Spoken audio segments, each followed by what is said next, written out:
accuracy enhancing data processing. I hope I can help you understand what it means and convince you that it makes sense to some degree, maybe. And the subtitle I will explain just when I talk about what we're actually doing. My name is Florian, enough about me. I work for a company that's called Flatiron Health. Maybe like a show of hands, who knows Flatiron Health? So, okay. So I expect the DLT employees and my colleagues to know the company, but there were more signs. That's great to hear. So our company mission is to extend and improve lives by learning from every patient with cancer. What this means or translates to, we're working in the area of real-world evidence.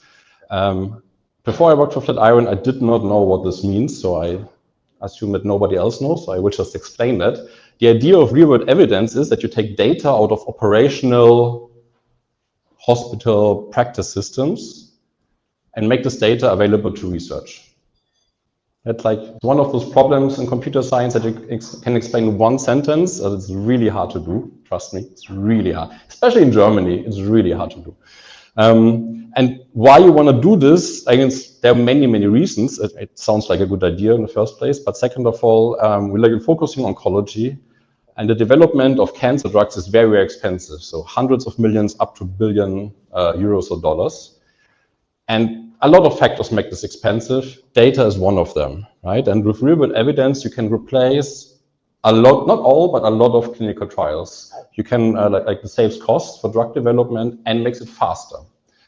And the second aspect, which is for me also close to my heart, it's about diversity. And it's not like the usual, we want to be a diverse company marketing thing, but modern cancer treatment is very, very targeted. And modern drugs behave differently amongst different population groups.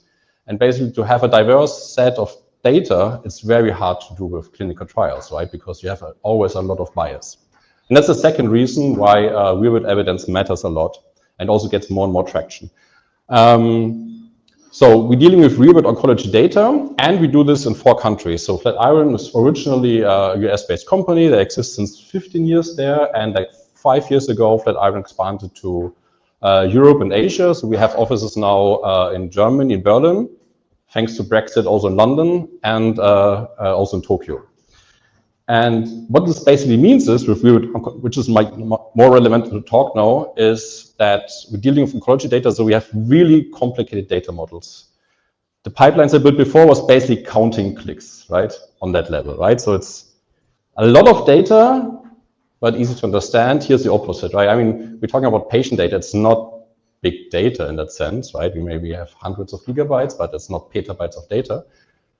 When you look at images, it's a different thing, but structured data is not, it's not a lot. But the data models are very complicated. I don't understand them till this day, right? Because you need to study medicine to understand the data models. And the second thing is we're dealing with very sensitive data. And this comes to the privacy enhancing. So we're really then dealing with very sensitive data. And there are a lot of borders and what you can do with the data in certain environments. So we cannot just, load all the data into our data warehouse and tell our data scientists, here you go, right? That just does not work with sensitive data. This is how the 10,000 feet bird view looks, the system, but I have a better slide where I will explain what we do. That's the rough agenda. I want to talk a little bit about how our pipelines look, and then how we use DLT, right? Where DLT helps us a lot. First, about simplifying the data ingestion, which is where we started, and now how we shift data operations left with DLT. This is basically related to the data lake thingy, what I'm very excited to hear about. Okay, I will not talk about every box, but this kind of how that looks. So from you on the left, right? These are the data sources, and we're talking about servers standing in the basements of practices and hospitals. It's like servers, in a basement where you think there are rats, like that kind of stuff. But also hospitals with data centers their own. So all kinds of different abstraction levels. In some cases, this is very easy. We get the data delivered. In some cases, we have to write plugins for software systems running clinics. Sometimes we have to put our own servers into basements. So I was 2 years ago, I was in a dusty basement plugging cables. So I mean, I didn't study the computer science. It was the first time. I never built a computer myself. It was like, I was very nervous, but putting like cables into racks and stuff like that. But this is how we get the data, right? And this is like the raw data, right? And then we need to do on-site pre-processing of the data that we can actually upload it to the cloud. And like when we started, we need to build a lot of trust in, the IT stuff from the clinics and also especially legal compliant, because we came along and say, hey, give us all your patient data and we upload it to the cloud. Cool, yeah? So that was, was very hard to convince the people to do that. So there's a lot of stuff happening in order to make this possible, but the majority of our data processing runs in the cloud, and we were one of the first companies who basically in Germany achieved to do that. We are, I think, still very proud of that. Now there's also a whole hospital running on AWS. It's actually close in Kitzingen. This is where I come from, by the way. But anyway, I'm diverging. So the trick here is that we basically build a cloud infrastructure for the hospital. So this is their infrastructure, and we are kind of working on behalf of this infrastructure. This is so they like this GDPR defines the data controller, data processor thing. We play a little bit around with this. Basically, first we translate the data. It's a little bit anonymized to an environment not controlled by us. Very segmented. It's an environment for the practice. It's a cloud environment for the practice. There, we further process the data and make it even more anonymous. Like from left to right, the data, we increase the privacy level of the data. And when the data reaches a certain privacy level, so all the identifiers are gone, you're not able to directly identify the patients anymore, we move the data then to another cloud environment where we are the data controllers, where we actually can really start processing the data. We use AWS and Snowflake. We basically build our data warehouses. I mean, for structured data, we also process documents, like extracting information out of the documents, like scans, stuff like that. And then we process it further, and it's really complicated. So it's like, they're like the transformations, like copying sites out of a medical book, right? So like still, whenever I have to debug the pipelines, I get a knot in my head. It's like very complicated. And then in the end, we have our own, we partner with a company called LiveBit. They are specialized on creating research environments. We basically allow our customers that work with data it's a data platform with notebooks, you can run queries. But it's very important, it's a controlled environment, that this data is anonymized, that we are also able to control that our data customers don't launch statistical attacks, right? They don't attempt to re-identify the data by statistical attacks.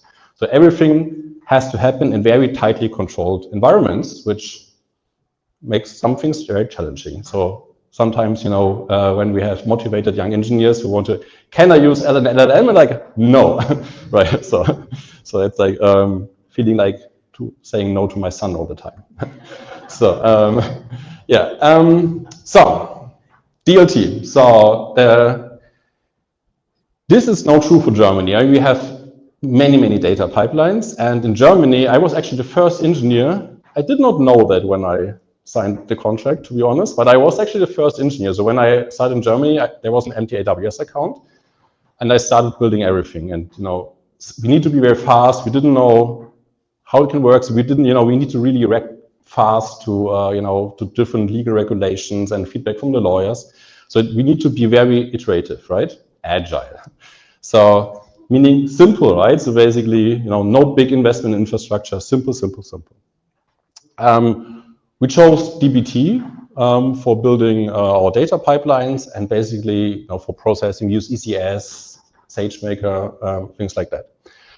And then it comes now about the ingestion part. That's not the interesting bit. The data that we get, so the medical data models that are very complicated, and this is deeply nested data. So when, these are 10, 20, 30,000 of fields, and if you basically map this on a relational model, you get like a model with 5,000 tables. Some tables have 10,000 columns, things like that. So basically we had a schema, right? Different formats, like old German formats from the 90s. You want to run away when you see that, but in the end, you can translate all. Think JSON. I think you can always think of JSON. In the end, these are all tree structures. And then there was a very smart talented, good-looking engineer who had the brilliant idea. We take the schema and we generate DBT models out of that. So what we did is, in the beginning, we wrote our own ingestion tool that basically was inspecting the data schema, generating 5,000 DBT models that basically use Snowflake's JSON processing capabilities to normalize the data in Snowflake. It worked, right? So we solved the problem. And I was very proud of that. But then more and more, luckily we hired more people, and I was somehow alone with, maintaining this amazing tool, which I did not understand. But yeah, this is like any homegrown tool. There was no documentation, right? It was slow. So then I started investing time making it faster, right? And so I'm not a Python developer, like, by origin. So I looked in like high performance Python processing, that I learned a lot, and also it worked, right? I learned a lot about concurrency with Python, but in the end it worked. It was fast, it got more complicated. And then I was at the amazing EuroPython conference in Prague, where I crossed like a stand with DLT, and I was like passing it by, and like, that sounds like exactly what I'm doing. So, and then I had like a first talk with the guys, and it really sounds like the, okay. At the same time, a colleague also requested documentation, and I'm the kind of the engineers who rather replaces the tool than documenting it. So I was very motivated to. Look into DLT, and luckily we had a hackathon afterwards, and I reached out to the people from DLT and said, hey, I now have some time, and they invited me actually to the office, which was amazing. So I was there with a colleague. And we got within 3 days a proof of concept working that will say, hey, we can actually replace our own ingestion tool with that. And then right at the same time, we had to onboard a new network of clinics with their own data format. And our tool was based on that we know the schema. This tool, right, didn't have a schema. So we had to, basically, we had to understand the schema. And that was basically the push that we actually finish our POC like I couldn't convince this actually will make this project successful, that we now use DLT in production, because DLT doesn't need a schema, right? It has a very smart way to handle schema changes, right? So basically can just feed it data and it will produce reasonable tables so that people can continue working on. Of course, things will change, but these are minor changes. So that was basically within 1 week, we were able to replace our own ingestion tool with DLT.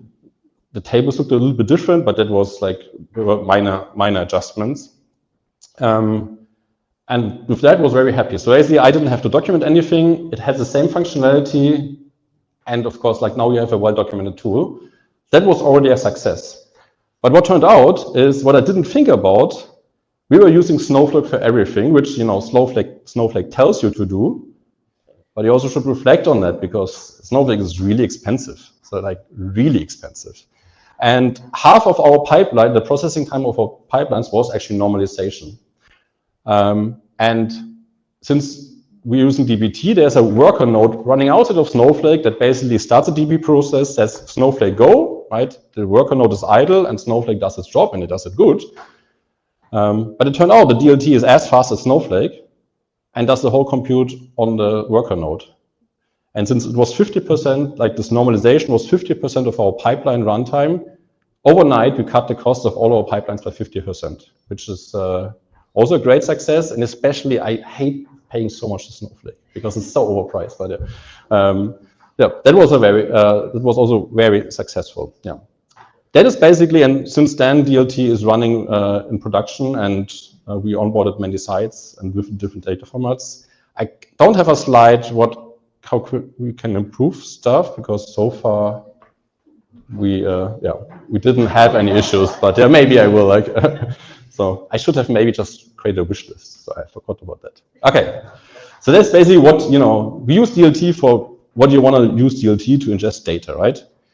But then we had this tool in place, and of course I heard about DuckDB before, but I never invested time. And then we had this problem. Remember we have those very strict access requirements, like very tightened environments. And then we had the problem that in order that our data scientists can really work, the data needs to be in Snowflake, right? And sometimes it takes time because like the anonymization requirements are not clear, right? The anonymization is not done.